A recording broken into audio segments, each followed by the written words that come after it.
taken such a large chunk of her life to capture the important story of Naomi Baum. And we're very honored that she did that and that she took the time to do that. And this book really is a very important book. So we're very, very honored to have her. There's been a lot of people waiting for this book. And so I am just about to put in the chat box where you can order it. So right now on Amazon, I just put the link in the chat box. If you have not ordered the book yet, please go ahead and order it. We are very much hoping that during this time we can get Diane Sue on the bestseller list of Amazon. And so your support is very important. If I'm sure you know many people that this book would be very helpful for, family and friends.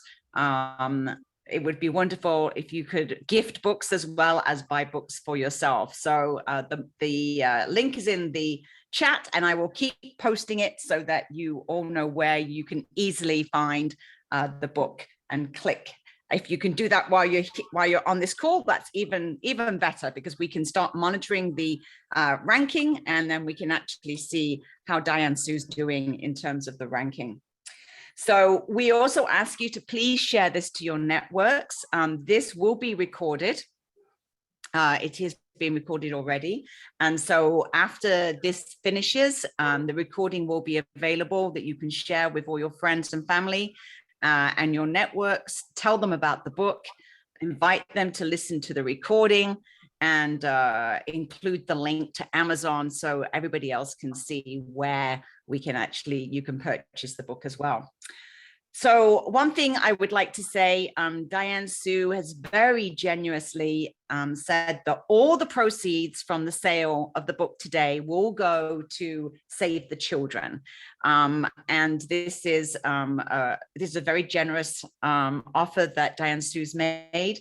And she's also said not only will all the proceeds go to Save the Children, but she's actually donating an additional $5 per book today on the launch day to Save the Children. So the more books you buy today, the more money we will be raising for Save the Children. And so it would be an honor if you will pass that word around and say that not only is this a book launch, but it's also a fundraiser for Save the Children.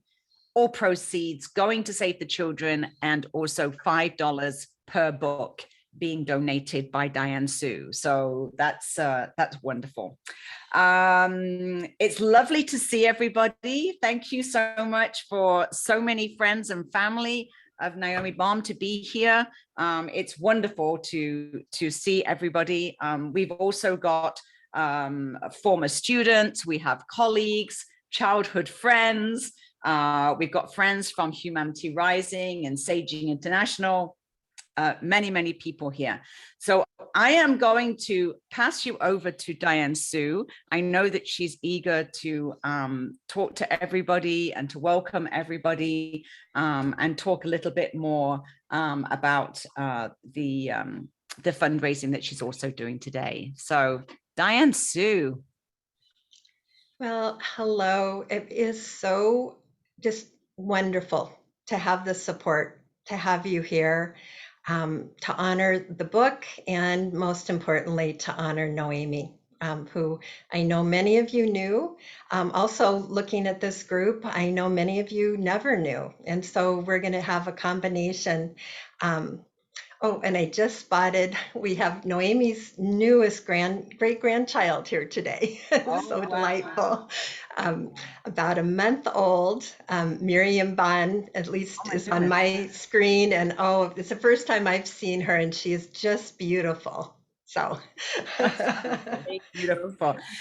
So perhaps what I'll do. And before we do that, there's Gabor, who is the big brother. So good to see Gabor as well. Beautiful. Buenos dias, Gabor. Oh, beautiful. Buenos dias. For those people that that are joining us that are not familiar with Naomi or not familiar with Diane Sue, I'd like to do a formal introduction, just so that everybody, and maybe even those of you that do know both of these wonderful women, perhaps don't know all of the information. So I'm going to do a formal introduction first of Naomi. So Naomi, as many of you know, is a Holocaust survivor. She was raised in Hungary. She was working as a 7th and 8th grade teacher in Budapest at the onset of the Hungarian Revolution of 1956. After escaping the communist Hungary with her husband and 2 young sons, soon after the revolution, Naomi emigrated to the United States, where she learned English, earned a second education degree at the University of Missouri, and began teaching 6th grade at Oakville Elementary School near St. Louis. In 1980, Naomi was named Teacher of the Year in the Melville School District and was runner-up for the Missouri Teacher of the Year honor. After retiring in 1982, Naomi and her husband, Ernest, also a Holocaust survivor, moved to Washington State. Ernest developed severe dementia and Parkinson's disease, and Naomi became a full-time caregiver for almost 5 years. Shortly after Ernest died, Naomi decided to return to Auschwitz, where she had been imprisoned and where most of her family was killed. After returning home, she dedicated the next 3 decades of her life to Holocaust education, making over 1,200 presentations throughout the United States and as far away as Hungary and Taiwan. Naomi received many awards for her public speaking and activism, including an Excellence in Holocaust Education Award, the Washington Education Association Human and Civil Rights Award, and induction into the Northwest Women's Hall of Fame. She also received the Americanism Medal from Daughters of the American Revolution, otherwise known as DAR. It is a prestigious and national honor presented to American citizens who have made an outstanding contribution to the nation, and 2 honorary doctorate degrees from Gonzaga University and Western Washington University. Naomi proudly raised 2 sons and has 5 grandchildren, which we have some here present, and 10 great-grandchildren who we also have present. She passed away in 2019, about 3 months before her 97th birthday. Wow. Diane Sue, would you like to add anything before I formally introduce you? I'll be talking about Naomi in a minute, so that's fine, Julianne. Wonderful. Thanks so much. Okay, let me tell you a little bit about Diane Sue for those of you who do not know Diane Sue, or perhaps you do not know all of this about Diane Sue. Diane M. Sue received her PhD from the University of Michigan, worked as a school psychologist and school counselor for almost 30 years, and has taught adjunct courses in the education and psychology departments at Western Washington University. Diane has been recognized for her professional and volunteer work with children and families, receiving the Washington State School Psychologist of the Year Award and the Western Washington University College of Education Professional Excellence Award. Diane is a certified saging leader with Saging International and conducts conscious aging workshops. Consistent with her interest in global unity, Diane is connected with the Humanity Rising and the Thomas Hubble Collective Healing Communities, and the Bellingham Center for Spiritual Living. She is involved with climate justice work and volunteers as a volunteer grief group facilitator for the COVID Grief Network.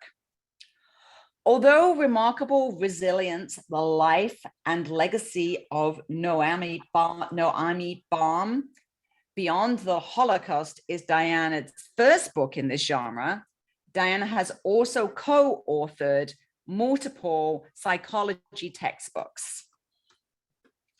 Welcome, Diane Sue, and thank you so much for doing all of the work that you have been doing for this book. It's been an absolute pleasure working with you on this book, and I'm very honored to partner with you on it.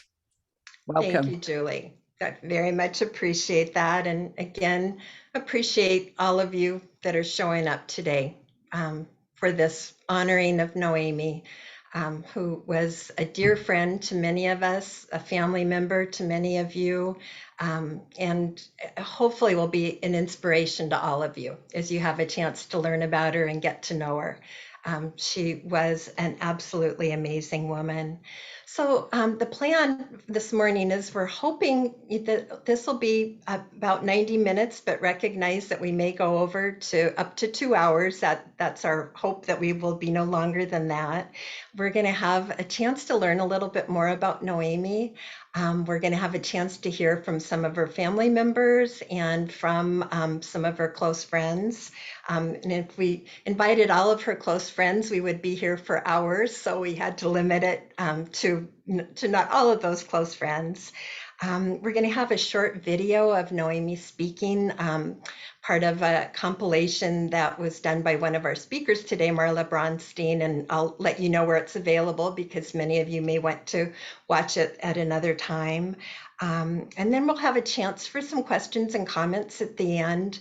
And again, what we'll do is ask you to, if you've got some questions or comments, if you could just kind of put them aside, and then we'll let you raise your hand with the little hand raise icon at the end. And we have today a really special guest speaker, Eva Schloss, and she is a Holocaust survivor who has been a champion of this book. She read the manuscript months ago and has just totally encouraged me to move forward with this publication. And she was kind enough to take time from her schedule today. She's in London, so in the evening, and we're having some technical difficulties with her computer. We're hoping all will be well when we get to her chance, but we know she's here with us. Right there on the computer, we know that she's here with us. And so I'm going to start just with a quiet moment.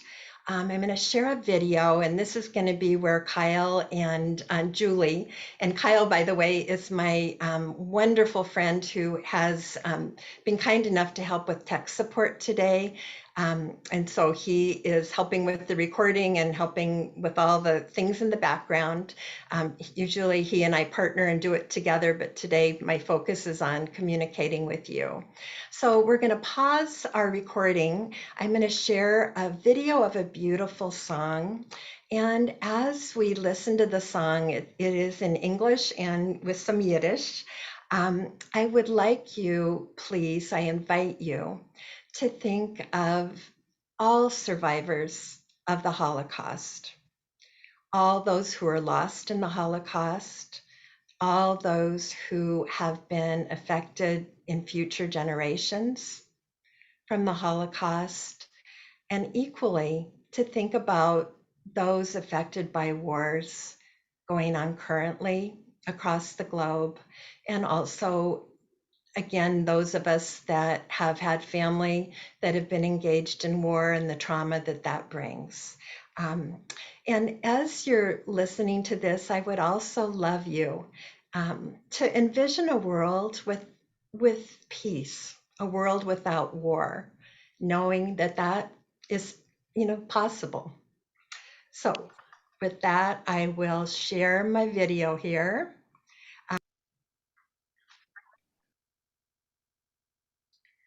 So again, keeping so many in our heart.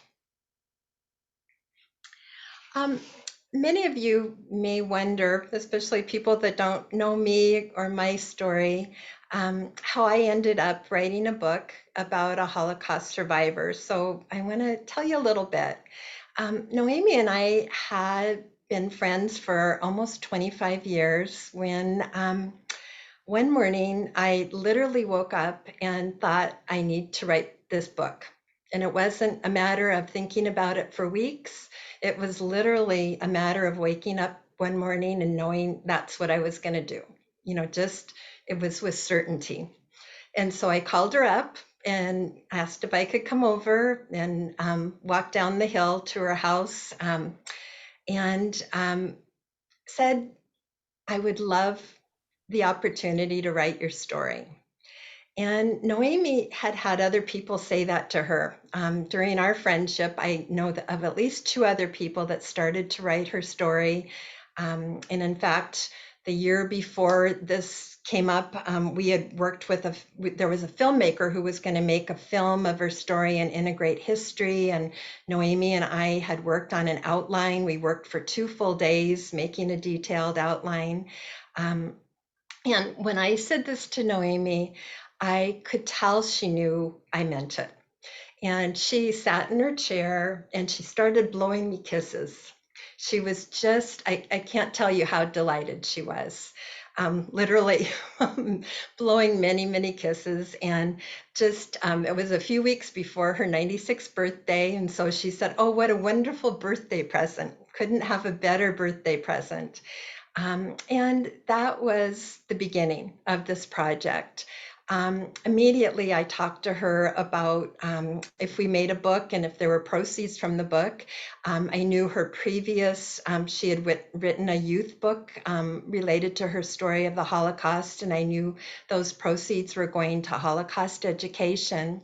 And Noemi and I both being educators, people working with youth and families, I said to her, I don't know what you think, but if we have any profits from this book, what would you think about it being given to an agency or an organization that helps children and families? And so she immediately said, yes, that's great.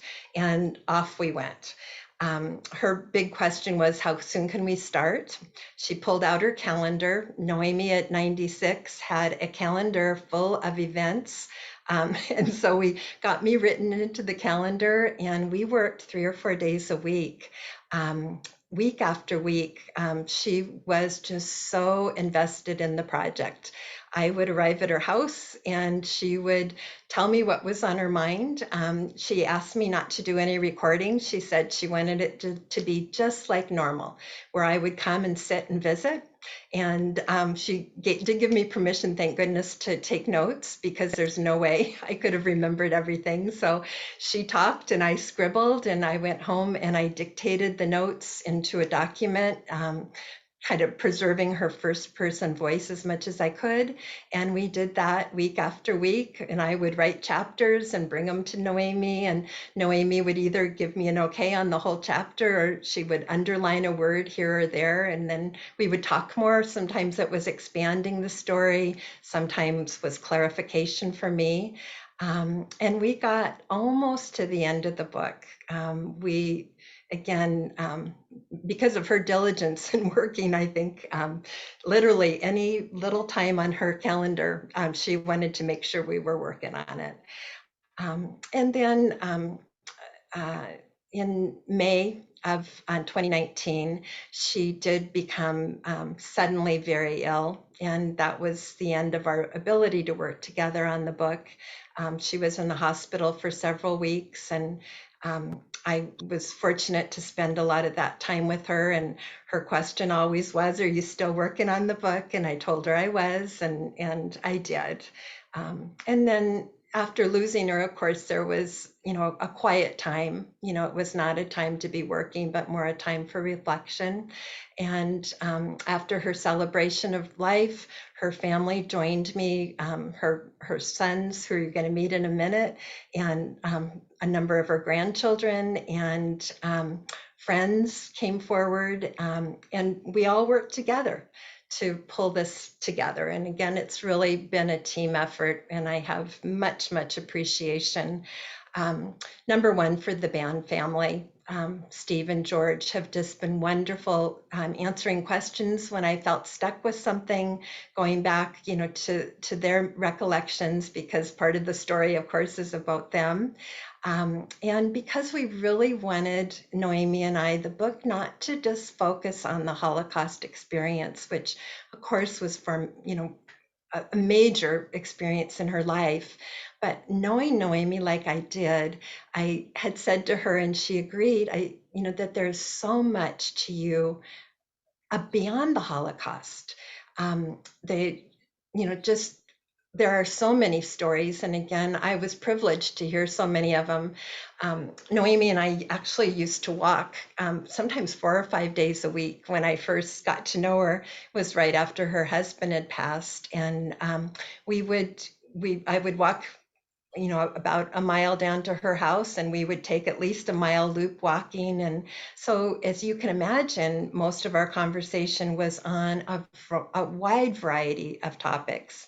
And she said to me at one point, when I had mentioned the book, she said, you know me inside and out, you know me from A to Z, this should be easy. You know me so well. And I have to say, the writing was easy. It was pulling together a lot of information, but it flowed. And again, Noemi was so enthusiastic that I couldn't wait to get the next few chapters to her, because she was waiting for them. And so, again, it was just a beautiful process, and something I'm really grateful for. So in addition to the Bond family, and you're going to hear me sometimes say Ban and sometimes Bon. Ban is used commonly with this family, but Noemi always used Bon, and so the Bon tends to be in my mouth more because of hearing her pronounce it that way. But with this project, the other person, and he's not able to be here today, who was just immensely helpful, is Ray Wolpo. And he is a professor emeritus at Western Washington University. He is an educator. He is an amazingly caring, compassionate person. And he also was the director and founder of the Northwest Center for Holocaust, Genocide, and Ethnocide Education at Western Washington University. And Ray is the person that accompanied Noemi when she returned to Auschwitz. He was with her. He took notes. He was there as a friend. He was there as a consoler. He was there as an academic. And when he learned I was doing this project, he literally brought me this large box of all of his field notes, all of his recordings, photographs. It was just a tremendous gift to make this book as rich as it is. It allowed me to have more conversations with Noemi, going back in time, seeing what he had written. And I think one of the most powerful parts of this book is her return to Auschwitz and her processing of the grief and trauma, and how she used that to bring forth even more her healing. So again, Ray, I can't say enough of gratitude there. Rabbi Samuels, also from the Beth Israel Synagogue locally, has been a wonderful supporter. He was one of the first people to read the manuscript, and he has been behind it all the way in terms of support. So again, another piece of gratitude. Noemi's former students, I had a chance to track them down, which was not an easy task. Noemi had confidence I was going to somehow find them. And all I knew was the Oakdale School District, someplace near St. Louis. And again, between family and Noemi helping me, I tracked down about 6 students who spent time talking to me and telling me about Noemi as a teacher. And how she was a life-changing teacher. And I was able to integrate those stories. Not all of them, of course, because of time, but again, just so much help along the way. Similar to Noemi's story, when you read the book, you'll see that she had help along the way at the different points of the Holocaust experience in escaping from the Stalin regime, in being a new immigrant to the United States, to being a widow, just all the way along the way, that sense of helping, just like the help that I received with this book. And then, of course, there were editors. One of the editors that I worked with is here today, Candace Yardis Johnson, who was a childhood friend and an incredibly talented editor. She was one of the people helping me with the details of the manuscript, and I have much appreciation for that.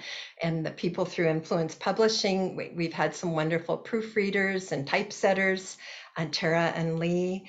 And then with the art design, the cover of the book, I want to say, give tribute to Sonia Shannon, who did just, I thought, a beautiful job of encapsulating Noemi and that glass of water. And any of us that knew Noemi see that cover and right away know why that glass of water was there, because water was precious to Noemi, and she did not let us forget how precious it was. Anytime she spoke to an audience, she talked about water.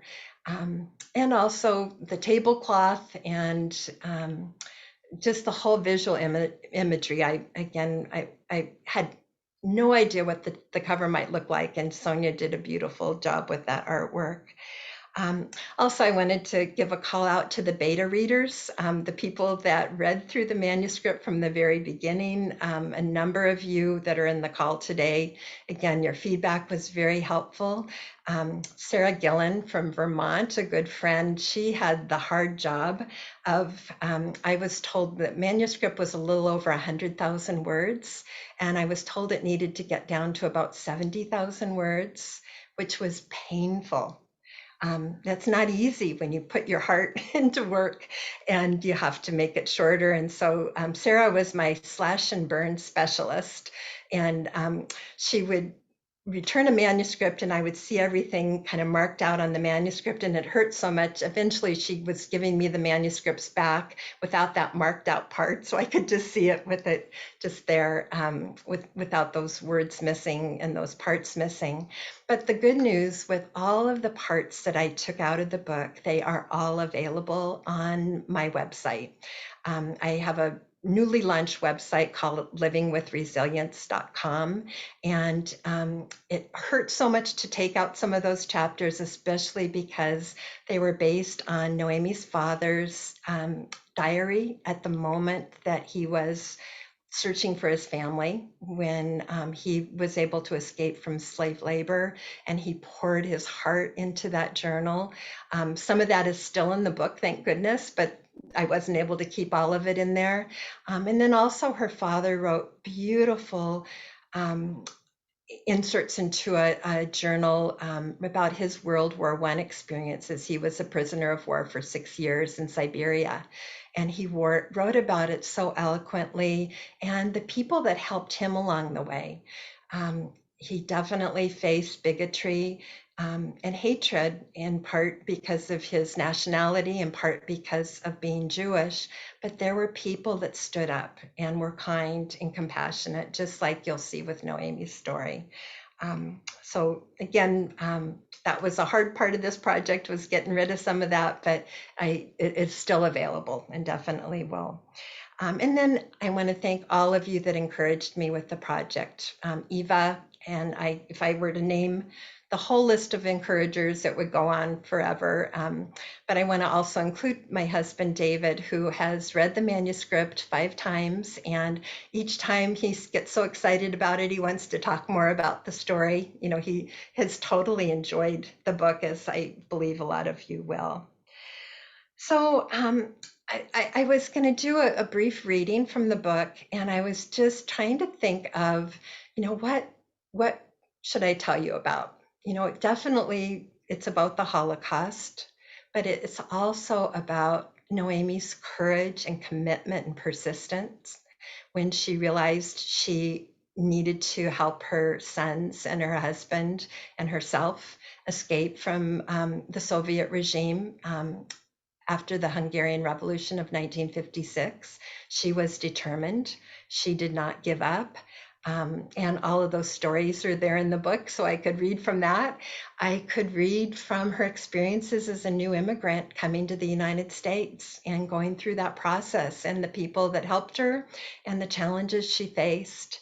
I could also read about the part, it's one of my favorite parts of the book, is Noemi's caring for her husband, who had dementia that got more and more severe with time, also with Parkinson's, and how she teamed up with Harriet and Patty and provided a caregiving team with the help and support of Jan and Steve, who were right next door, the family that was there every day to help support them. Beautiful, just a beautiful vision of Noemi. And then talking about her persistence in conveying her message after she had the courage to return to Auschwitz, and then went again and again with educators, with family, so committed to telling her story, and literally for 3 decades, telling that story every chance she got. She didn't say no. She went to schools, she went to universities, she went to jails, she went to the prison. She went to programs where people were in recovery.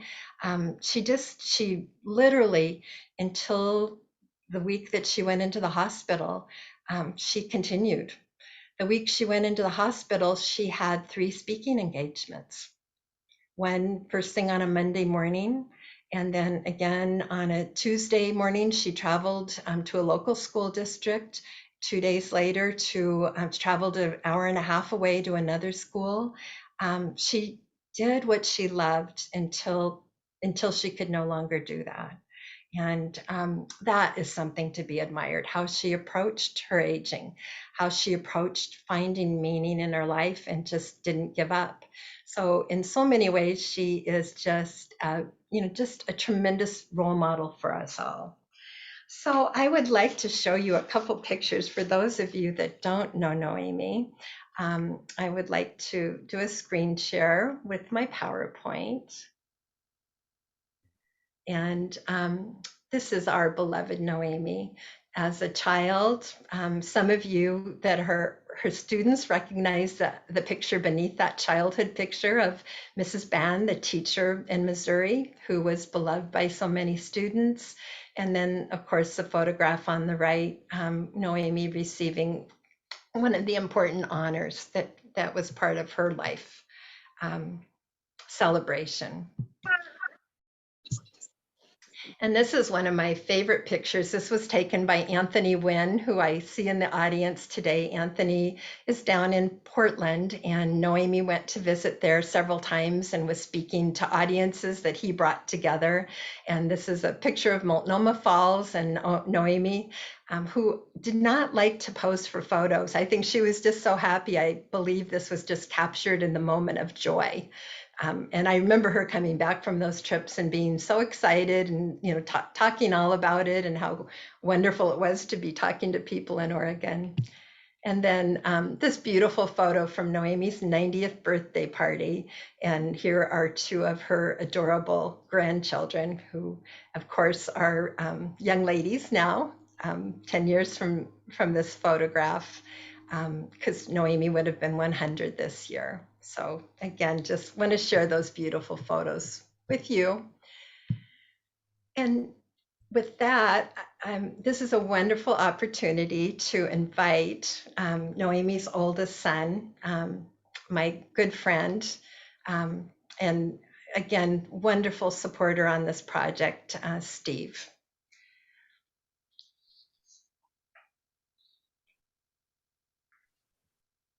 And Steve, are you able to unmute? There you go. Yeah, I go. Thanks, Diane. I would first like to pay tribute to the author of this wonderful book, Diane Sue. Diane has devoted an immense amount of time and energy to bring this project to fruition. It has truly been a labor of love. It was because she made a priority to become one of my mom's closest friends that Diane was able to elicit such an intensely personal and inspirational account of mom's life. Like Jim Lortz, who produced My Name is Noemi, a film documenting mom's return visits to Auschwitz, and Ray Wolpo, who co-authored with Mom Sharing is Healing, an account of her Holocaust survival, Diane recognized the vital educational importance of preserving mom's story. So thank you, thank you, thank you, Diane, for honoring my mom and her legacy in such a beautiful and meaningful way. Thank you, Steve. And also thank you for bringing up Jim. That was in my notes and I did not get him.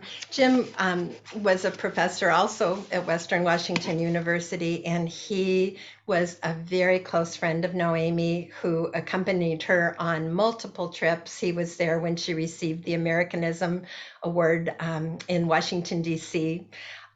He was there just at many phases of the journey, and Jim is very much a part of the book, and so thank you for mentioning him, because I would have felt terrible when I realized that I had forgotten to mention him. He also sat down with me, talked to me, shared photos with me, incredibly supportive of this. And just to also mention the book that we've talked about, Noemi's Little, it's an 86-page book, so easy to get through, but beautifully written, that she wrote with Ray Wolpo, Sharing is Healing, and also the video from Jim, the documentary that he did. Those are available at Western Washington University. And if you go to my website and you look to the About Noemi Bond page, you will find the links to get to those, as well as to a video that we're going to show in a little bit that Marla put together. And we'll hear from Marla in a minute too. But now we go to George. Wait, the other important. Oh, I'm sorry. Go ahead, Steve. Yeah, that was just an introduction. Oh, okay. I'm sorry.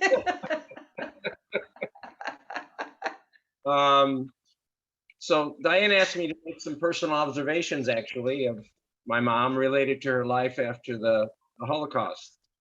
I do apologize to those who may have heard most of this at Congregation Beth Israel's Yom HaShoah service last week.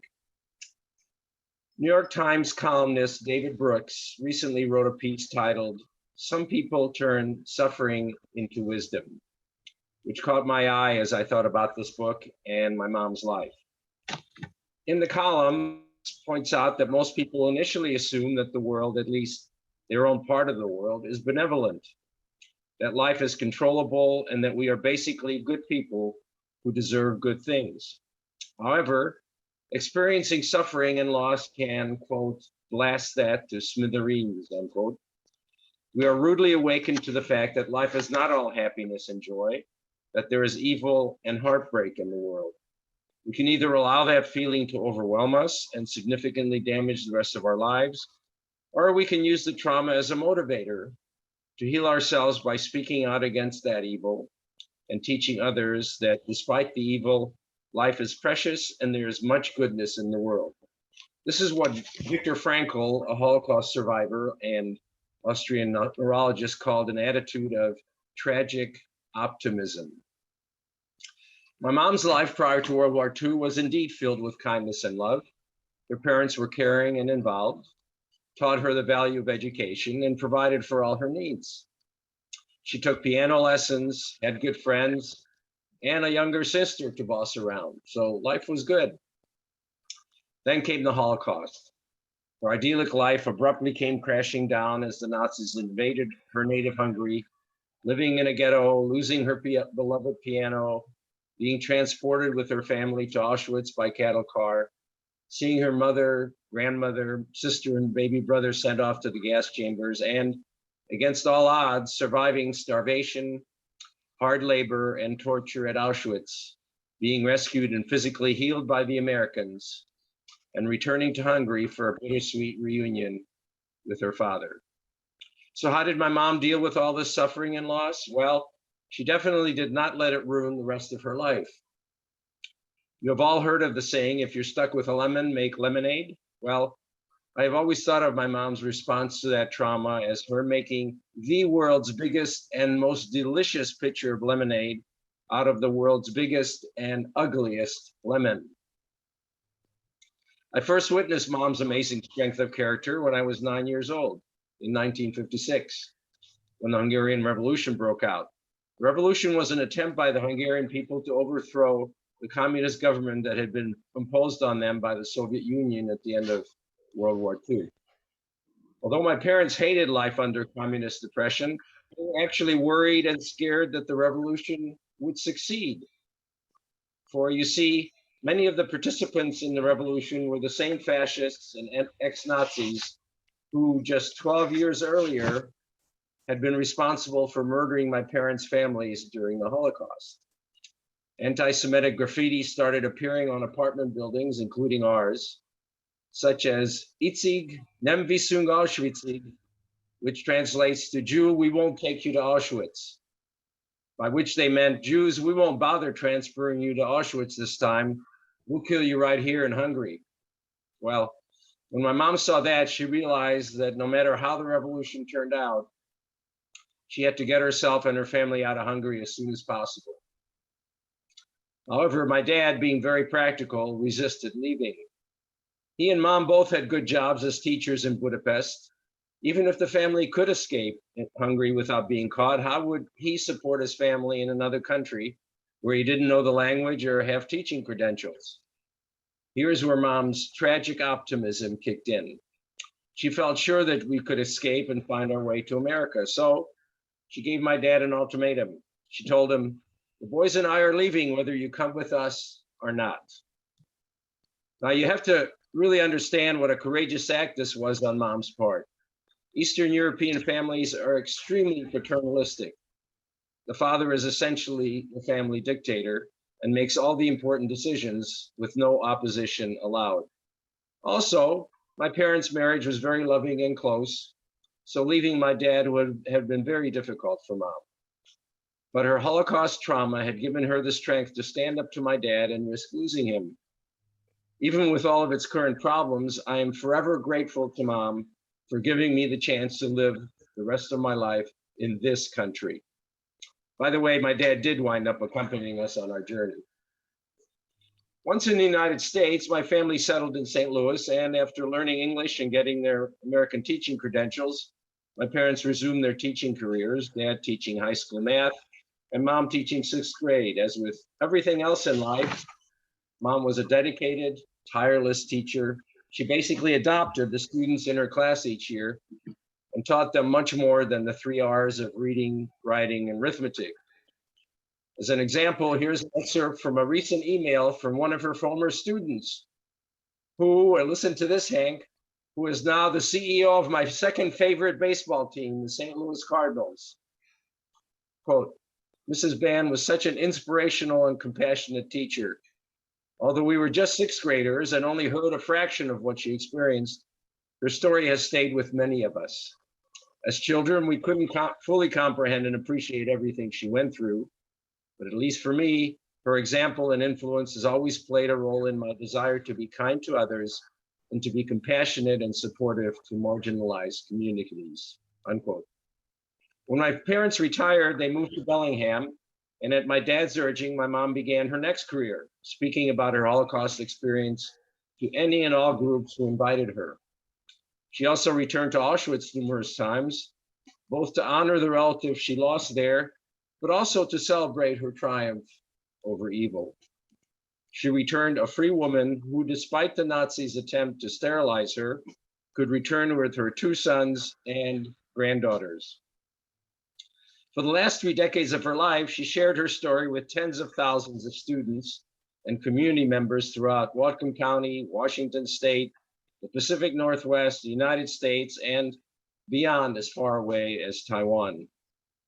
Her consistent message was one of hope and healing. If she could survive and thrive after such atrocities, then anyone could overcome any obstacle. She gave talks in prisons, inspiring inmates to turn their lives around. Her message was also about the importance of kindness and acceptance. Eliminating hatred and bigotry, which had led to the Holocaust, was her mission. Students who heard her talks wrote amazing letters of gratitude, which she shared with me. In fact, they were required reading for me. Those notes clearly indicated that her message had gotten through, that their lives were forever changed for the better. Even when her health started to fail, my mom continued to accept speaking invitations. Her family tried to limit her to one talk per week, but she couldn't say no because the work meant so much to her. Finally, after a week when she spoke at 3 separate out-of-town schools, her body said no, and at last she was able to rest. However, Mom had accomplished her goal, which was to tell her story for as long as she possibly could. The book we are launching today beautifully describes a life lived fully by someone of whom I'm immensely proud, who truly and effectively turned suffering into wisdom. Thanks. Steve, that's beautiful. I'm glad you spoke up, but that is beautiful. Thank you. George.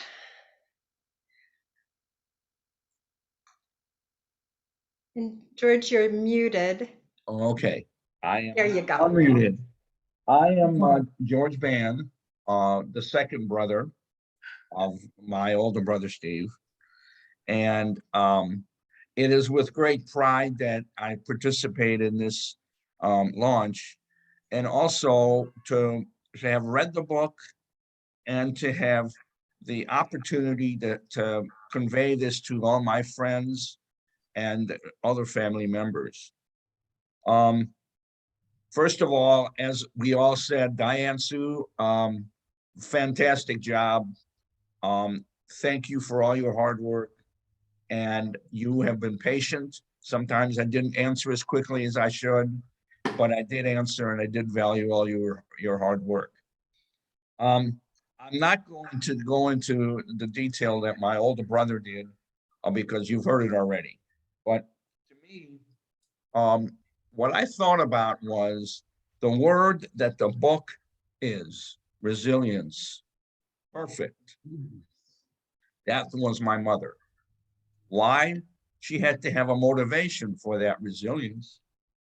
And there were really two things, or maybe three. Family, family, and family. Family was the most important thing to her. Whether it's myself and Steve, whether it's Karen, my other child, Jason, the great grandsons and granddaughters that she had. She did this wonderful thing of sending gifts for each year that they are. In other words, if I turned 73, she would have sent me check for 73. And she loved Karen. She loved all of Steve's wonderful daughters, Rachel, Julia, and Miriam, and of course the great-grandchildren. But the other thing that really was important to her, and it was the reason that she did, is to not forget. Not forget. She was bent on hearing when she heard stories about people not believing about the Holocaust, she shook her head. Shush, she would say to me. Not forget. And lastly, and also important, what is the lessons of the past? So for me, this is what this book, I know, illustrates. And this is why it's so important that everybody on this call, or everybody that we can find, read it. Not just because I have a wonderful mother, I did, but because she taught us something, and it's something that we have to remember and we have to carry on. And with Diane Sue's help and with everybody's help, we're going to do it. We're going to keep it going, and we're going to remember my mom not just because she was a wonderful mother, but because she was a wonderful teacher and human being. Thank you. Thank you, George. That is so beautiful. What we're going to do now, because I had promised Eva that we were going to be having her speak at the top of the hour. She's coming to us from London, where it is later in the evening. And again, we are so honored to have her here. Eva is a Holocaust survivor. Eva was a playmate, childhood playmate of Anne Frank. They were a month apart, if I'm understanding that correctly. And what happened was, in Eva's case, she was sent to Auschwitz, where Noemi had been also, and she survived. And she has written 3 books about her experiences, and like Noemi, speaks as much as possible to tell the story for the same reasons, I'm sure, of just making sure we don't forget. And again, Eva has been wonderfully encouraging with this book. I sent her a print copy in London and she read it and she endorsed it. And again, I am just incredibly grateful. And then the other piece is with Eva, her mother married Otto Frank, who, as many of you know, was Anne Frank's father. So he was widowed after the war, and years later, they married, and that made Eva Anne Frank's stepsister, even though Anne Frank did not survive. So with much pleasure, I welcome Eva, and again, just with tremendous gratitude that you're joining us and tremendous respect. Hello.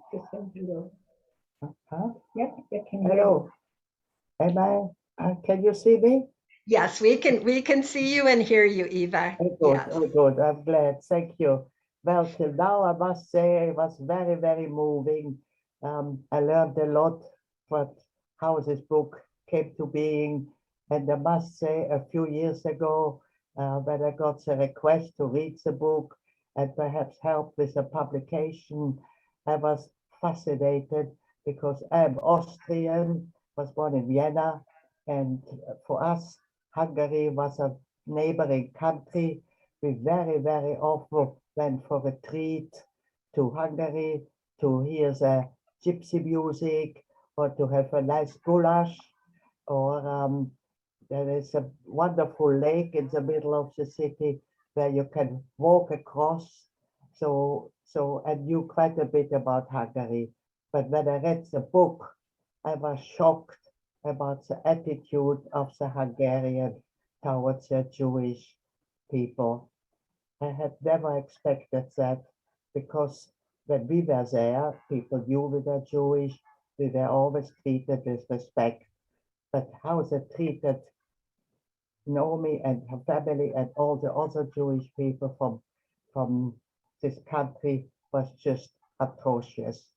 And so I think this is really a book which has to be published, because the world doesn't know anything about this. I don't think there are so many people who Polish books, of course, there are many, many, and different countries, but from Poland, from Hungary, I must say that is the first book I've read about. And the courage of Naomi to leave when the Russians came to take over, with her 3 little boys, to leave. It was really a very, very amazing story. And I'm so glad that at last it is published now, and the world will learn about it. I have a personal things which always bother me. My family was deported in May 1944, and when we were into Auschwitz, of course, we were separated from my father and brother, and but luckily I was together with my mother. And one day I was picked out to work in an area in Auschwitz which was called Canada. That was a nickname because life was a little bit better there. And what it was a huge part of the concentration camp where all the goods which the people who were deported came was taken away, even our own clothes which they had on, and in suitcase, everything was taken away. And we had to sort this out, the clothes of all the kind of jewelry we found, sold in hem of coats. We had to work there. And of course, we found as well food. So it was actually a very privileged job. And I did this for a few months. And it was a time when the Hungarian Jews in 1944 were deported to Auschwitz. And this Canada was right next to the road where the inmates were walking right to the gas chambers. And I saw all those young women, it was only the women, the men were in another part, the women walking there with their luggage, thinking they will start a new life because it was called they were being resettled. And then where they entered was the gas chamber. And I always felt guilty that because there was a lot of transport, every day people came. And so they needed more work in this Canada to sort out those things. And I always felt guilty that I am doing this work to sort out the things from those innocent people who don't know that their life is going to be end in a couple of hours in the gas chambers. So I found that Naomi, unfortunately, of course, not the whole family survived, but Naomi and some of her family members survived and started a wonderful life in America. So I must say that was for me somehow quite a comfort that at least some people survived and not all those poor young Hungarians who just innocently were walking to their death right under my eyes. So I thought the book was fascinating, and what I thought was so wonderful that a friend wrote it, that she was like you told us, every day, every minute of the day, you were thinking, how can we write it? What can we do? We must include this, we must include that. That is really amazing that you did this over so many years. And the result, of course, is fantastic. But again, I was surprised that it took so long for you to find a publisher, because this is a unique book. As I said before, there are not many books about Hungary, and it is really very necessary that the world knows about what each country has done in the war. There were better countries and good countries, but Hungary, their own population, really were horrific. That is really something which I couldn't understand because, as I say, we were often there and they were always so jolly and so happy and full with music. And then they can be so cruel to their own people. So I hope it will be very, very successful. I'm sure many, many people will read it and should read it. And I hope there will be a film made so that more and more people can learn about this wonderful story, about this brave woman who survived, and as well that she has so many children, so that the story will stay alive forever. So I'm very pleased that I can contribute a little bit to this wonderful evening. You spoke beautifully, everybody spoke beautifully, and I wish you all good luck with the book, and I'm certainly going to promote it to all my friends. Thank you very, very much. Eva, thank you very, very much. And thank you for your work in terms of continuing to speak. I know it's a priority to you.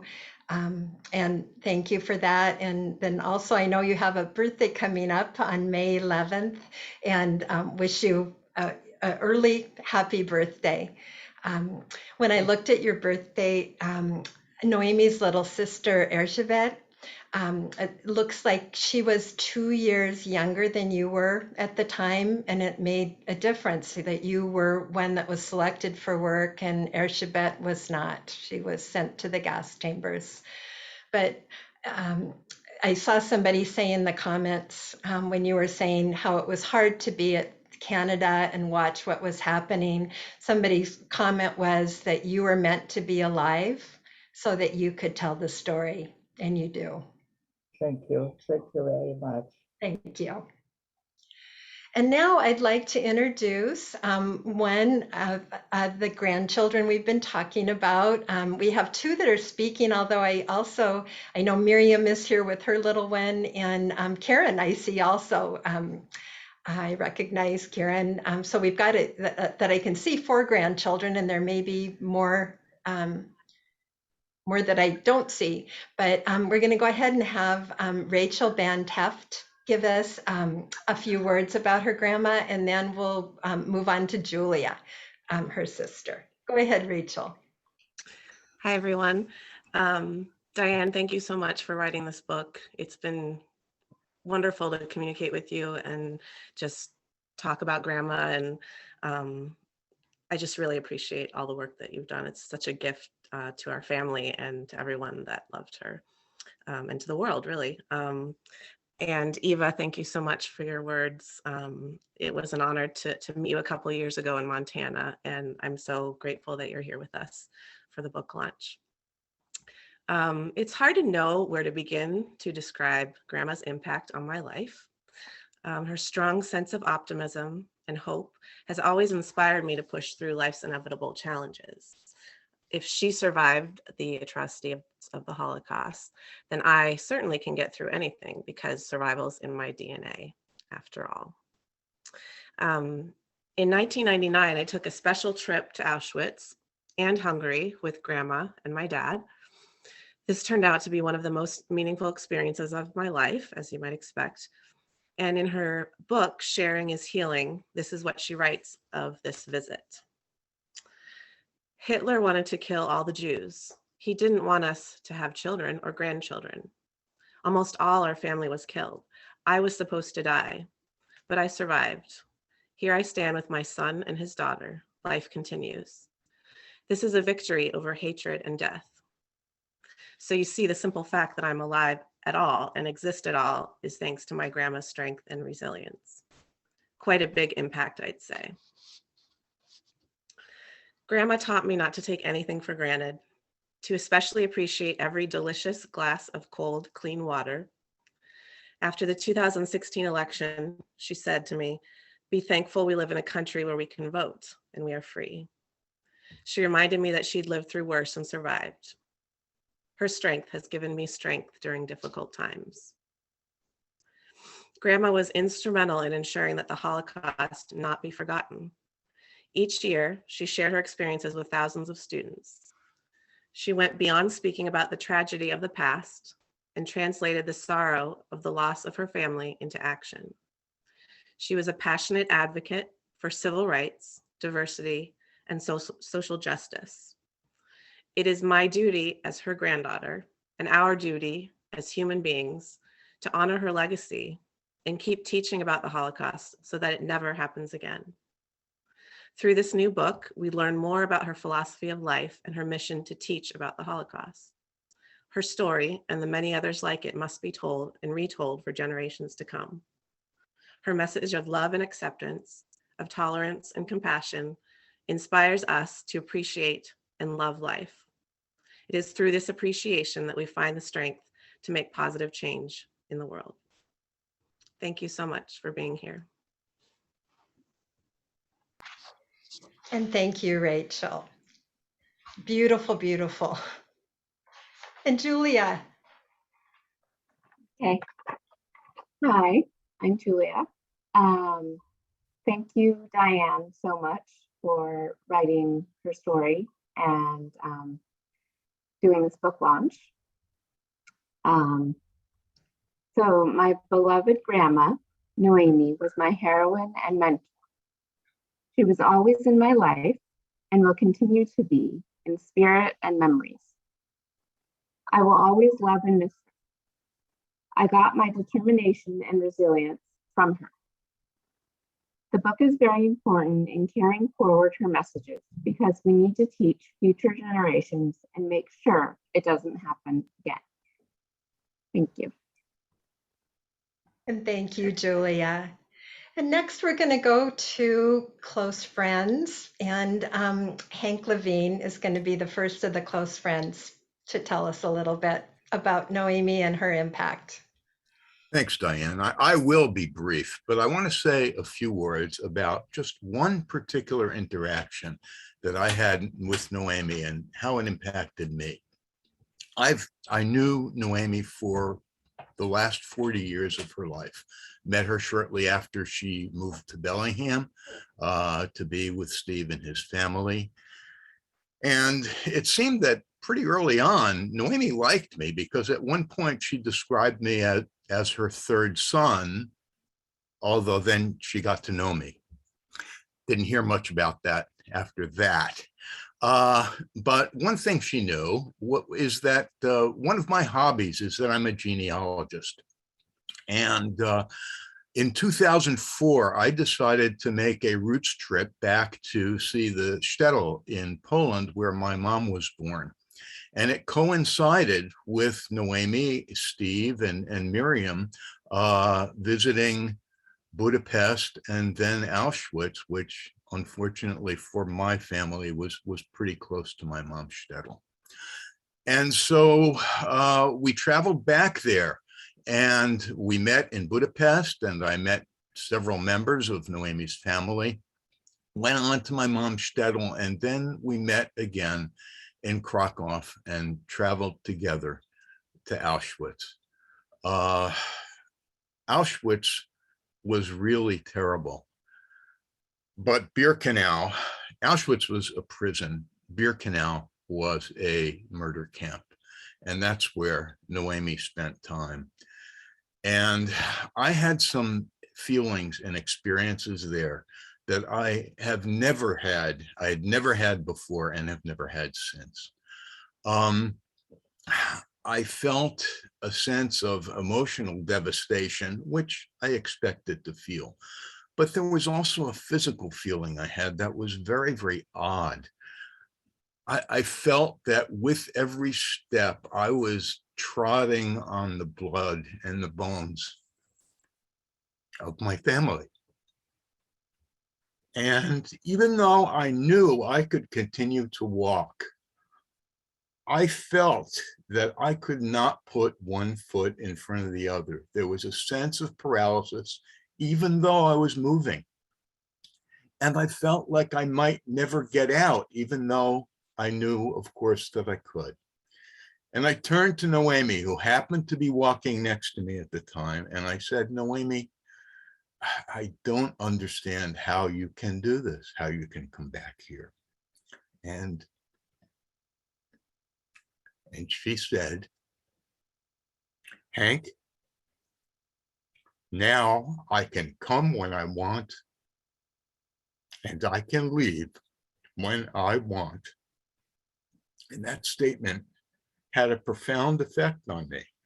I still felt emotionally devastated, and I continued to feel that way. But once again, I felt that I could put one foot in front of the other, because certainly if Noemi could do that, then I could do that too. And that statement to me, I can come when I want and I can leave when I want, really captures two very important aspects of Noemi. Obviously, first of all, she was able to focus on the here and now, which I'm sure is a skill that got her through the Holocaust. And as a psychiatrist, I try to teach my patients about that, about staying focused on the here and now and taking one step at a time as a way of adapting to hard times. But the other part of what Noemi said, I think, was equally important. And that is that she knew and she used her ability to make a choice.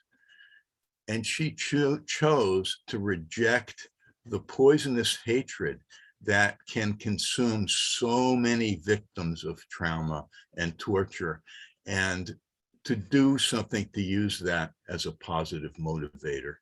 And those two parts of that statement have been very, very meaningful to me ever since. I was there when Noemi died, and my last words to her were to say thank you. This is another opportunity. Thank you, Noemi, and thank you, Diane, for keeping her memory going.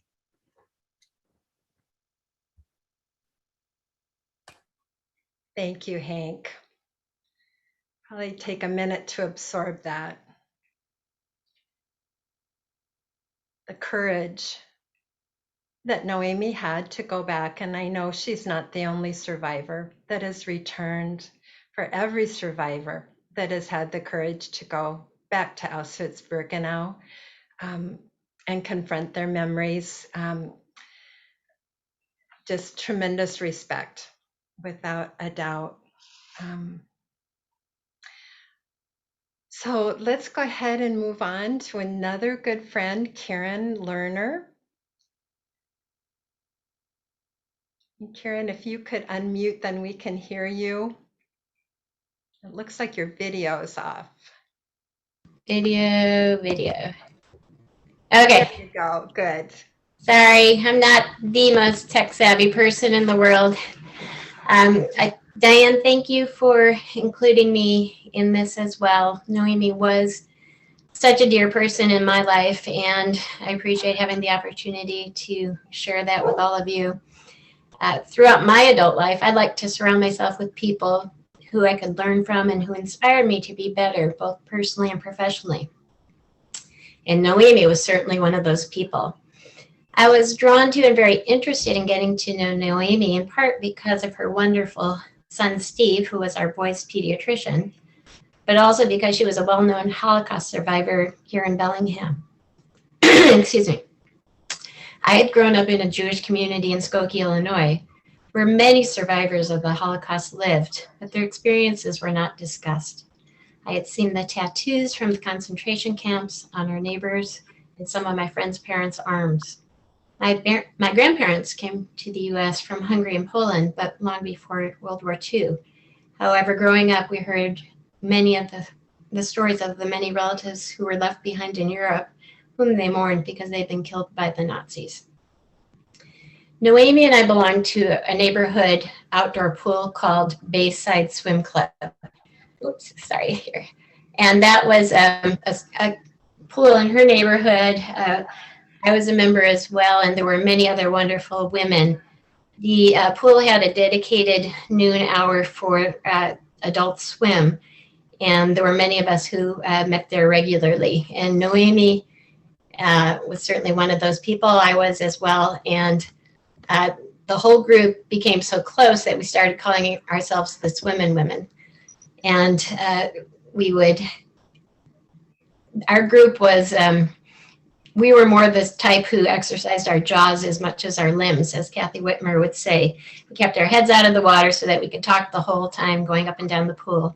And we shared news about our families and cooking and cleaning tips, and we laughed a lot. But most often, we were interested in hearing from Noemi, who shared such amazing stories.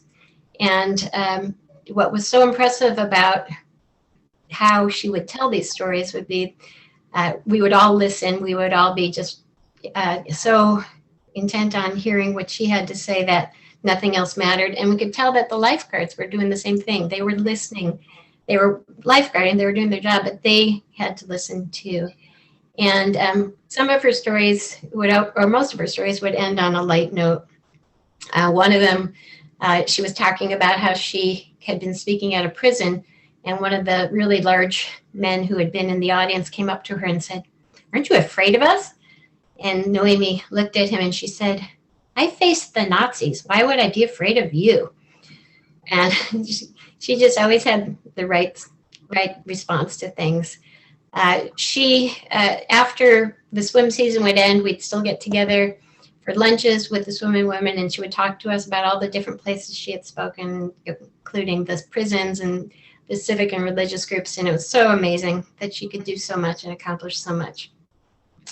Noemi had a really nice way with my family, and like many other members of the Bellingham community and the synagogue, she became an honorary member of our family as well. And what was really special was Danny, our older son, liked to participate in theater. And when he was in high school one year, he played Otto Frank in The Diary of Anne Frank. And it was such an honor to have Noemi sitting beside me during that show. And it was an honor to all of us.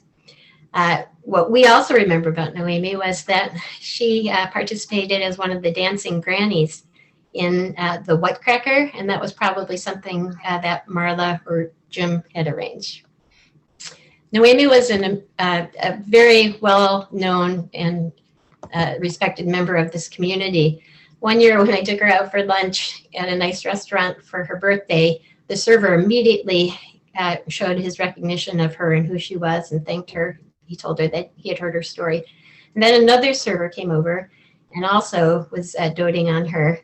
And there was a family from Eastern Europe who was kind of listening to all this and appreciating what was being said. And so they asked if they could come over and talk to Noemi too. It was really hard for us to eat our lunch, but it was such a joy to see how valued Noemi was in the community. In Noemi's later years, we connected and socialized more through short walks and lunches and cozy visits at her home. Her home was always filled with thank you notes and flowers and plants from grateful students who were fortunate enough to have heard her story. Noemi aged with grace and dignity. She kept her wit and her sense of humor. She didn't like having to slow down and adjust her lifestyle, but she accepted it. She put up with her walker after we cajoled her into using it for safety. She grudgingly called it her chariot. We laughed about how she would throw her suitcase down the stairs to avoid the danger of falling down when putting it away after a trip. We laughed at her not knowing how to buy aspirin because she hadn't needed it until very late in life. And she rejoiced when she would be talking to a teacher at a school or a doctor after an appointment and they'd say, "See you next year." Like it was no small feat to keep going year after year as she did for so long. Noemi was a strong, independent woman who used her voice, her teaching, and her speaking skills exceptionally. No one who heard her story could ever forget the horror and the tragedy she experienced, or how her bravery and determination sustained her during the most difficult of times. However, she kept going, as we all know, and she was always speaking out against injustice and bullying and encouraging all of the people who heard her speak to do the same.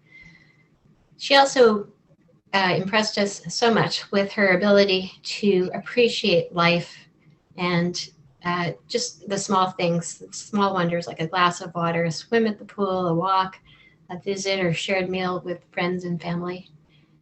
She was just such a special, amazing woman. Noemi, when she was alive, Noemi was a revered member of the community. And now that she has passed, the memories we collectively have of her continue to be a blessing. And I feel so lucky to have been able to call her a dear friend. And Diane, I know she was so thrilled about this book and so grateful to you. So thank you so much. Karen, thank you. Your stories brought lots of memories to my mind. I have not thought about the Swimmin' Women for quite a while. I was not part of that group, but of course I heard about you all the time. So how fun to have that opportunity to hear that. And kind of just the speaking that I've heard from all of you is just incorporating Noemi's joy for life. And Marla, I think, can go next in terms of, again, another good friend who saw that part of Noemi every time they were together. Well, I just have to say, I'll make this quick. Noemi taught me about sharing and setting boundaries. She taught me about grace and open-mindedness. She taught me about finding joy in all things. And she taught me about grief and how there is life after. I met Noemi after I'd started working at the office at Beth Israel Synagogue. We were in the Jewish cemetery in Bellingham at the funeral for a congregant, and Noemi's dear husband, Ernest, was already gone by then, and she took me over to meet him. The next time I saw her, it was about 1998, and it was the first time I had heard her giving a presentation about the Holocaust at my daughter's middle school. That day I heard Noemi tell her survivor story was the first time I ever heard a Holocaust survivor tell their story. And for years after that, I went to almost every presentation she gave that was open to the public, and admit sneaking into a few when I was working at schools where she was presenting. But I'll never forget the day that our relationship shifted. It was about the time that I was working on a show with Danny Moffat. It was at a local theater, a play that was written by a friend, and I had to swear a lot. And after the show, Noemi came up to me to say hello, and I about died because I didn't know she was in the audience. And I had said a number of 4-letter words in front of this woman who had literally been to hell and back. And as I tried to regain my composure, she just laughed at me and reminded me that she still had a sense of humor. And we were friends after that. On outings that usually included our dear friend Jim Lortz, we went to her favorite lunch spots in Bellingham. We explored new ones and tried new foods with her while she was dancing while she was eating. And when at her home, she pointed out all of the photos of her children and her grandchildren and her great-grandchildren, and she had them posted all over her house, telling me stories about their visits, their weddings, their careers, and those of her former students and her current teachers who invited her to speak in their classrooms. And she loved every moment of her life. Like I already mentioned, hearing her personal story of her surviving the concentration camps over the years was an opportunity that I took advantage of whenever possible. And depending upon the audience, she would give more or less details. Videos of her talks that were recorded from 1996 and 2017 were made available to me, and I edited them together into one presentation that Diane mentioned. I weaved in all of the details to ensure that each section of her story was as complete as possible. She and I watched this together a few months before she passed away. And at the end of the video, she took a deep breath and she said, "Yes, that's my story." You can watch this anytime on WW Library's YouTube page. I know that Kyle's put the link into the chat, and I think Diane's going to show a little bit of it, but I'm so honored to have been a little bit of part of Noemi's story, and I'm so blessed to have her in my life. Thank you, Diane, for this book, and thank you for introducing future generations to this woman and her uplifting story. Thank you all for being here. Thank you, Marla. And again, I have so much appreciation for those videos that you've put together as well, because just to see her over that time span and having been her friend over that time span, and I'll show you a little bit. I know we're going to end up running up to the top of the hour, but I think it will be worth it. We have one more speaker that we do not want to miss. This is an educator who, of course, loved Noemi because she knew Noemi, but also from the perspective of a teacher who had the opportunity to share Noemi with her students. And also Karen was one of the very last people to read the manuscript before it went to press. She is an author herself, so I very much valued her opinion, and I will let her say a few words. So go ahead, Karen. Yeah, I feel so honored to be here. Thank you so much for including me. I've been so touched by the stories. I'm a little shaky here. I met Noemi when she came to speak to my middle school students about her experiences with the Holocaust. And I remember meeting her before she spoke, and she had a presence. She's a small woman, small in stature, but she had this powerful, mighty presence, just a force. She was a force. And I could feel her strength and her courage and her love. I felt love just pouring from her. And I was so moved by her experiences that day. Afterwards, she asked me to drive her to her home, which I did. And she invited me inside.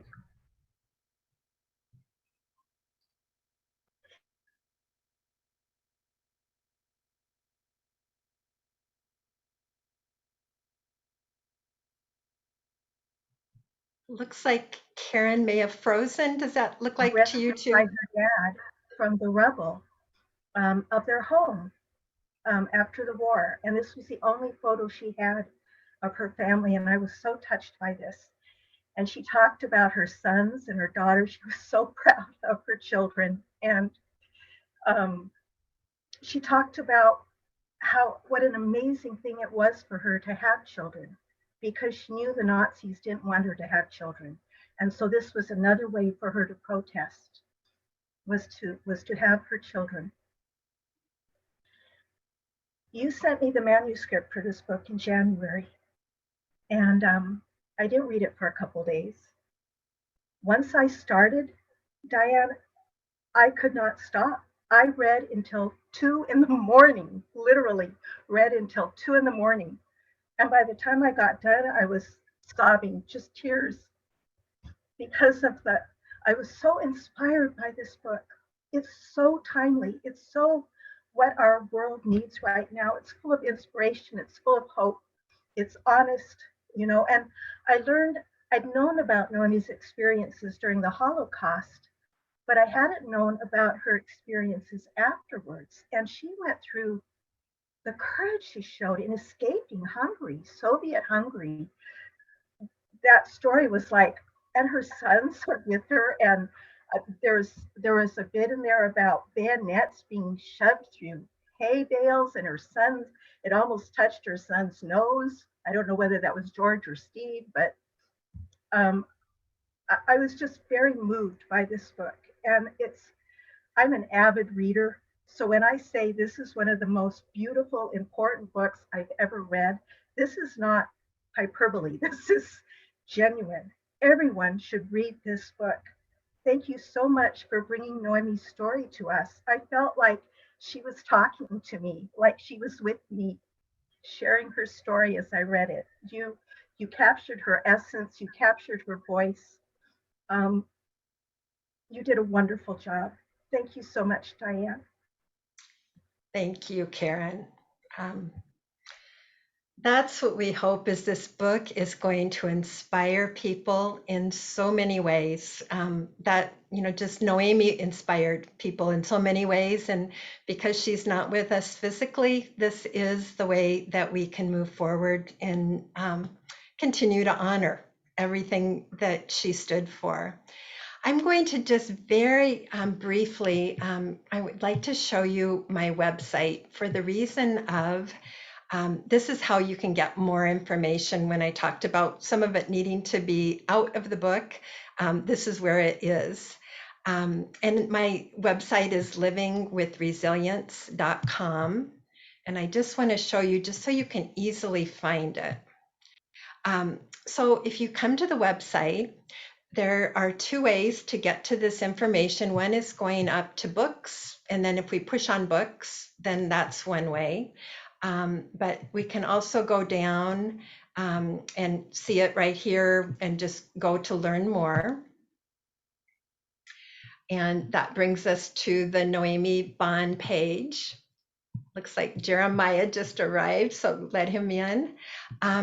Then what we have, and particularly of interest to educators, is you can see the full synopsis of the book.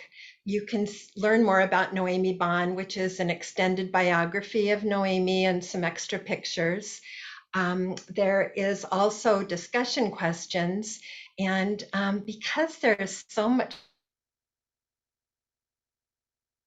richness to Noemi's story, it meant there are a lot of discussion questions. I wanted to give educators or book groups an opportunity to approach it from a historical perspective, as well as a psychological, emotional perspective, as well as a socio-political perspective. And so there are many questions to choose from. And then I'll go ahead and show you this. The Bond family was kind enough to allow me to use family photos. So we have those up so you can see Noemi early in life. And then as I go down, you'll see more photos as she returned to Auschwitz, but lots of photos on that page. And then if we go down even more, again, for educators, this is real important. We have the sections of the historical background, because the context of her story is so complicated, I went ahead and I used my textbook writing skills in this case, and pulled together parts of her life that correspond to the 4 parts of the book. And so for each of those, you'll go in and you'll see a synopsis of what was going on in Hungary at that time, and specifically with the Jewish population and how that impacted Noemi and her family. And so we have that. This place here, I would like to give a shout out to Michael Johnson, who is a lifetime historian. I took a Holocaust class from him through the extension program at Western, and I was just totally impressed by how deep he has gone into history. And he also happened to have studied Hungarian history when he was in college. It was an area of interest for him. And Michael was kind enough to go through my entire manuscript for accuracy. And also he went through all of these historical sections, which was just out of the kindness of his heart. And I have to say I'm grateful that he didn't need to make many changes at all. A couple places where he gave me some additional information. And then this is the parts of the book that I did need to take out. The story of Shamu and Yulishka, Noemi's parents, and a lot of this comes from his memoir, Samu's memoir, as well as some that Noemi told me. Noemi's early life, most of that comes from her telling me. The family members that were lost because they were not in the first part of the book, I had to take out that chapter, and then a chapter of Where Was God? So again, I invite you to come and explore that whole website. And also with that, you're going to have access. The website is called Living with Resilience, and most likely it will be up tomorrow. There's going to be a Facebook group called Living with Resilience. So if people are wanting to communicate about Noemi's story, or have conversations about what they're reading in the book, or reactions or questions, that will be coming up. And it'll be a private Facebook group where I'll do a little bit of screening before people come in. But again, I invite everybody there. So I'm going to take a minute now and show part of the video that we talked about that Marla put together. The part that I chose is I made a choice to have kind of the humorous Noemi that we so often knew. As she told her story, she did her best to use humor. And so this is going to show a little bit of that, and it also is going to show the serious part of why she's talking about the Holocaust. So to give it a little bit of context, you'll find out in the book that Noemi, when she was taken out of Auschwitz-Birkenau, she was part of 1,000 Hungarian women that were transported to Germany, and she did forced labor in a munitions factory for about 8 months. And during that time, she was making bombs, and she did not like the idea that she was making bombs that were going to be used against the Allies. And so this is just a little bit of her story. And I have to admit, in the book, I did not convey it as well as Noemi is able to convey it in person. But this is our beloved Noemi. Oops, I need to do with my screen share, make sure sound so you get it. So I'm going to do that again. Share my sound, share the screen.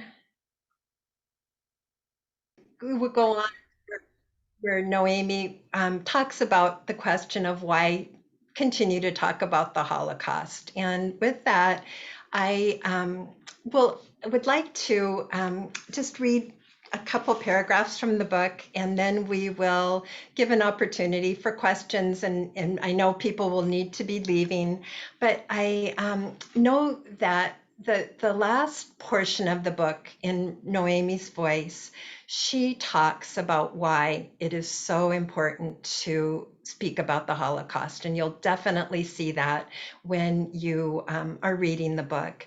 The other piece with that, I just, before I forget to say it, just wanted to mention that all of the donations, any profits from this book will be going to Save the Children, whether you purchase today or whether you purchase another day. I just wanted to clarify that. But today, I wanted to mention one more time that my husband and I have made the decision to donate $5 per book sold today on May 1st, an extra $5 per book to Save the Children. So just, again, wanted to mention that. So anyway, you will be able to read more about the whys of telling about the Holocaust, because you will see that in Noemi's messages. But I would like to read just again these 2 paragraphs. And the context is, this is the afterword. This is in my voice. This was something that I wrote shortly after her celebration of life. And I was recalling Rachel, who you've heard from, her granddaughter Rachel speaking. And here I write, as Rachel spoke, I looked around at everyone gathered in the synagogue, family and friends who reflected diversity of age, occupation, and spiritual traditions. The tremendous impact Noemi had on the lives of people in our community was evident. Just as Noemi had an incredible gift for uniting people in life, her passing united those who loved and respected her. What we all had in common was our admiration for an extraordinary woman, a special person who touched our lives, not only with her story, but most importantly, with her loving presence. Many of us recognized that Noemi's mission had silently passed into our hands, and it was up to us to step forward and share her passionate message. Although our beloved Noemi is no longer with us, I have no doubt that many of us will follow Noemi's tradition of honoring her dear ones by sharing her story. I am also confident that those who read this book will help spread her lessons of hope and healing. Together, we will ensure that Noemi's love lives on. So this is the first copy of the book. It is off the press, and therefore it looks like once you order, it will be there for you. I am going to say thank you to all who have attended, but also leave a space for people that have questions and or comments. I know some of you may choose to stay a little bit longer, and we'll have a little bit of opportunity. Those of you that would like to say something, if you use the reaction button and just raise your hand with the reaction button, that would be lovely. Also, again, just so much appreciate everybody here being part of this project and being part of spreading Noemi's message. I know more than anything, we wish she was here, but she's with us in spirit, I have no doubt, cheering us on. I have to say, yesterday, as I was thinking about this, truly, I've never seen it happen before. But I looked up in the sky and there was a cloud with a heart. And I just know this is what, definitely what she wanted. And she's trusting all of us to step forward. And if we see hatred, bigotry, if we see people being othered, if we see that our systems of government are not fair to people, that we are taking the stand to do something. And we have a question or comment from Joy, and then Catherine. Yeah, thank you, Diane. And thank you to everyone who has spoken. This has been an incredible tribute. I met Noemi first when she spoke at the 8th grade of my son's growing up. And it blew me away because, when you grow up, you don't realize that the Holocaust happened. Now, I mean, this is not old news. This is like now, this is lifetime. This is my lifetime. This is my parents' lifetime. I have my grandparents from Germany and my grandparents from Poland. And they used to talk about the Jews and the Holocaust, but they didn't talk much. It's like there was this there was this veil of silence sort of about all the stuff that happened from the heritage. And so for me to come in, I was stunned to see the conversation was going to happen in 8th grade to my sons. And her honesty and her humor and her compassion and her gentility and her forgiveness was so clear, was so deep. And I was blown away. I went home afterwards and I just went, my God, I just spoke to somebody amazing. And this thing with Eva on the phone today, my God, what an incredible opportunity to hear from someone else who is such a historical figure. And she's here and it's real. And all of us are affected by this. Then 10 years later, I was writing a book I was doing work on human potential. And I called her up and I said, you know what? I need to talk to you because I don't get, it has to do with so much pain, so much suffering, so much misery. How in the world did you make this conversion from being somebody who should be angry and vengeful and all this stuff? How did you do it? And so she talked to me about how she realized the time of life, and I'm going to try to speed this up, but she talked about there was a person who used to peel potatoes behind the camp when she was living there, and they would peel extra thick potatoes. And she was so grateful because it kept her alive. And then she talked about years later coming to the United States and going to a wedding. And she found the person who was peeling the potatoes was going through the buffet line with her at this family wedding. And they were on opposite sides of the camp. I mean, this was just, and so the ripple effect of time over time and being able to recognize that these miseries of the past, if we don't talk about them and we don't learn from them and we don't transform them, we can't go anywhere. And then along comes Diane, and I'm working with her on a Humanity Rising project. And she sends me this manuscript. And I'll tell you what, the gentleman who's the psychologist or whatever you are professionally, that entire, I think it's Hank, that entire book is such a testimony to the psychology of a human who is resilient and powerful and amazing. So I really encourage getting the book, sharing it, teaching people how to talk about these things that are miserable parts of our lives, even though it hurts. It is through the exorcism of that hurt that we can transform our lives. And so Diane, man, what a testimony and what a book. And this website will change the world. It already has, but it's going to change the world in profound ways. And I hope we use it to help us with Ukraine and all the other things that are happening and all the other wars that we're doing around the world. My God, we got to stop it. And she actually taught us how. If you read that book, she teaches you how to make the conversion so that you're no longer angry and you're hopeful for change. So thank you, Diane. Thank you to all of you. Thank you, Joy. And we know that Noemi embodied love. I mean, that is, anybody that knew Noemi, that would probably be the first word that would come to mind. And she absolutely embodied love. Catherine.